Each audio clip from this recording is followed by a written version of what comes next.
بسم اللہ الرحمن الرحیم۔ السلام علیکم ناظرین، آج کا جو میرا ٹاپک ہے وہ ہے کہ اصلی جو شہد ہوتا ہے ہم بازار سے لے کر آتے ہیں تو وہ گھر آ کر جم جاتا ہے، اور جب ہم خود درخت سے اتارتے ہیں ہوتا اصلی شہد ہے وہ بھی جم جاتا ہے۔ اس کی وجہ کیا ہے، کیوں جمتا ہے؟ ایک تو شہد ملاوٹ والا ہوتا ہے اور جم جاتا ہے، ایک ہم خود اتارتے ہیں اور وہ جم جاتا ہے۔ اس کے اوپر ہم بات کریں گے اصلی اور نقلی شہد کی پہچان کیا ہے، لیکن میں یہ بات بتانے سے پہلے میری شوق ہے کہ میں 1.5 منٹ کی گفتگو کروں گا ماں باپ کی شان کے متعلق۔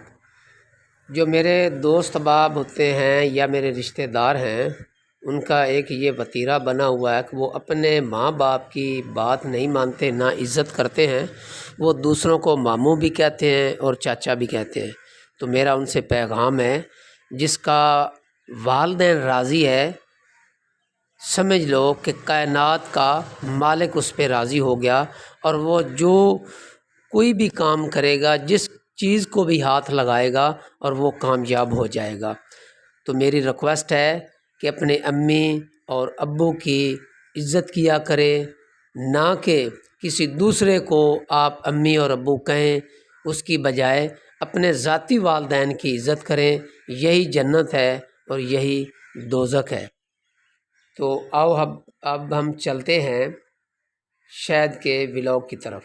میرے استاد محترم پرائمری اسکول کے ہیڈ ماسٹر تھے شاہ محمد حسین شاہ صاحب، بنگلہ گوگیرا ضلع اکاڑہ کے رہنے والے تھے۔ جب وہ فوت ہو گئے، آج سے 25 سال پہلے کی بات ہے، تو میں ان کے اصال ثواب کے لیے ختم پاک پر گیا، تو وہاں ٹوٹل سادات فیملی بیٹھی تھی۔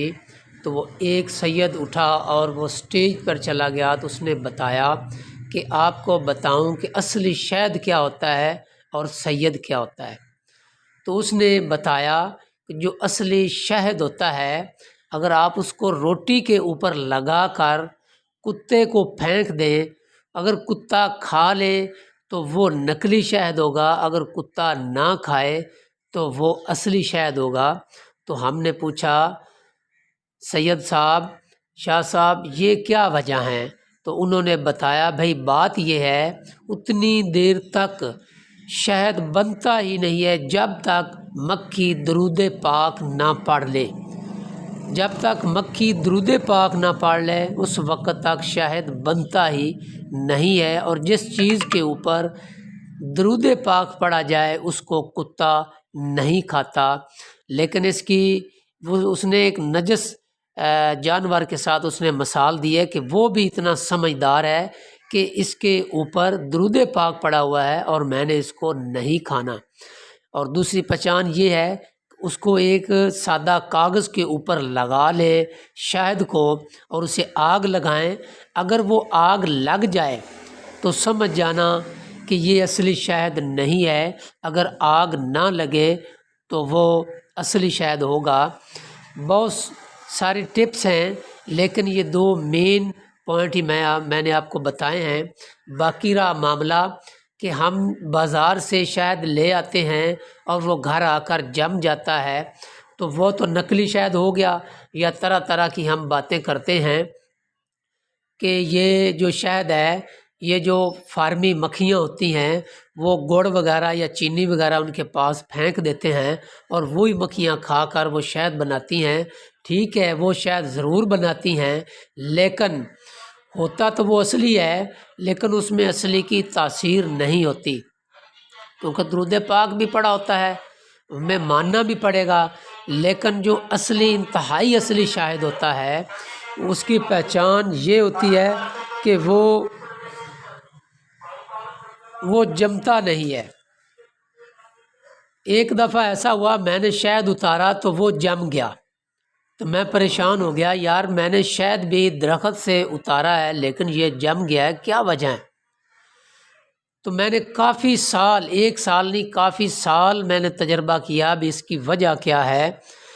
تو مجھے ایک آدمی ملا، اس کا بہت زیادہ ایکسپیرینس تھا، تو اس نے مجھے کہا بھائی جان جو شہد بیری کا ہوتا ہے وہ نہیں جمتا، اور اس کے بعد نمبر آتا ہے نیم کا، اور وہ بھی نہیں جمتا، اور اس کے بعد نمبر آتا ہے کیکر کا، وہ بھی نہیں جمتا، اس کے بعد نمبر آتا ہے ٹالی کا، وہ بھی نہیں جمتا۔ یہ اس نے مجھے ترتیب بتائی، اور اس نے کہا بھائی بات یہ ہے جو شہد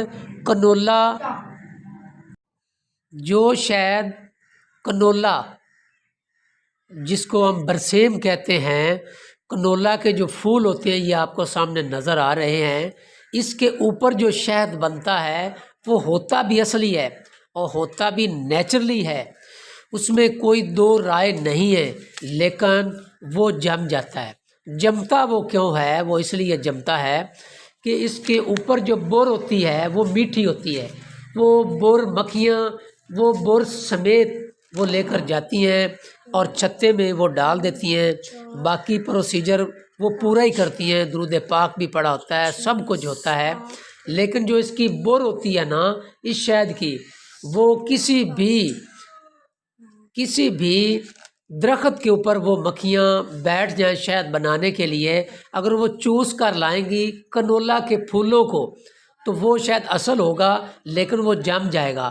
تو آپ نے پریشان نہیں ہونا کہ یار یہ شہد بھی اصل میں اتار کے لایا ہوں اور جم گیا ہے، بس جمنے کی ایک ہی بتا، یہ شہد بھی اصل ہوگا اور جم جائے گا، یہ 1 نمبر شہد ہوگا۔ اس کے بعد بیری کا جو شہد ہوتا ہے وہ 1 نمبر شہد ہوتا ہے، باقی ککر ہے اور دوسرے درخت ہیں وہ بھی 1 نمبر ہوتا ہے، سوائے کنولا کے پھولوں کے علاوہ باقی کوئی شہد جمتا نہیں ہے۔